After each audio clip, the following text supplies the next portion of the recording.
Salut à tous. Bon, alors ceux qui ne me connectent pas encore, c'est Caroline Gauthier. Alors, je viens de vous parler pour le voyage en Égypte dont je vous ai parlé dans ma newsletter. C'est parti. Là, je suis complètement éblouie en fait. Mais je ne suis pas encore en Égypte. Comme vous voyez, je suis sur le quai de gare.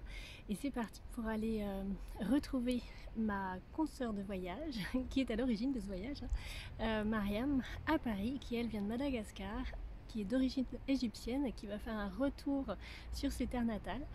Et ce voyage il s'est fait comme ça, par une conversation, par un tiens j'aimerais bien avec toi, etc.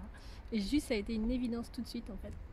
J'ai vu ce voyage apparaître et il s'est profilé dans ma tête, vraiment. Alors quand je dis il s'est profilé, il s'est vu. Moi j'ai fait aucune recherche sur ce qu'il y avait en Égypte. C'est vrai que j'ai l'habitude quand je pars voyager d'essayer d'avoir le moins d'infos possible pour essayer de ne pas présager des choses, et encore plus là parce que j'ai vraiment pour objectif d'aller connecter intuitivement.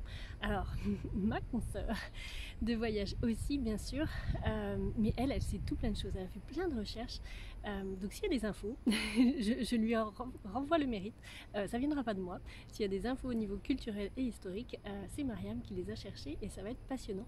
Elle a fait beaucoup de recherches sur la géométrie sacrée aussi, donc ça risque de faire un magnifique duo complémentaire.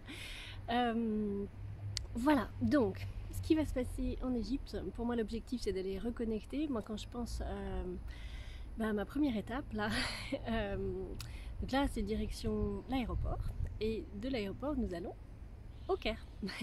Et au Caire ce sera la première étape, vous vous en doutez, les pyramides, le Sphinx, et quand je pense aux pyramides ça me refait encore, c'est très émouvant en fait. C'est vraiment un retour à la maison, un retour à la maison cosmique, quelque chose qui est vraiment quelque chose de connu, que je cherche pas à comprendre, pas à mettre des origines spécifiques ou quoi, mais vraiment un retour aux sources, quelque chose qui fait chaud au cœur et qui vibre très très fort là. C'est assez plein d'émotions en fait. Et puis après on va se balader un peu dans toute l'Égypte jusqu'au sud, un grand sud, et on va aller voir aussi des sites et des endroits qui nous ont appelés, que Maria m'avait listé sur une carte, là j'ai dit oh oui, là ça vibre fort, et qui sont beaucoup moins connus en fait, beaucoup moins touristiques. Donc on va aller voir tout ça. Alors ce que je vais essayer, tenter de faire là-bas, c'est de canaliser au maximum ce qui sera donné. Alors je vais essayer d'en profiter un petit peu pour moi quand même, mais ça n'empêche pas de canaliser au maximum ce qui me sera donné sur place, sur les lieux. Alors l'objectif c'est pas de faire de...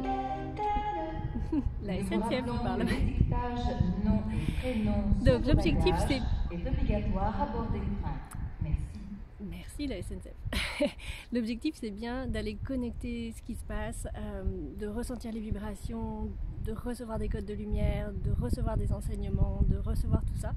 Et je vais essayer de les enregistrer au maximum de mes possibilités techniques et de vous en faire profiter à mon retour après.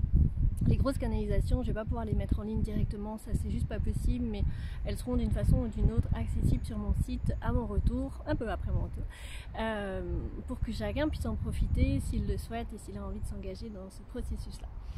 Donc là, cette nuit, on va débarquer devant les pyramides qui ont l'air d'être éclairées de façon assez kitschoun pendant la nuit, et je pense que ça va être un grand moment. Donc je vais essayer de vous en faire profiter au fur et à mesure, soit ici sur la page YouTube, soit sur Facebook. Et puis voilà, c'est parti pour le voyage. Alors je vous dis à tout bientôt depuis le Caire. Bye bye.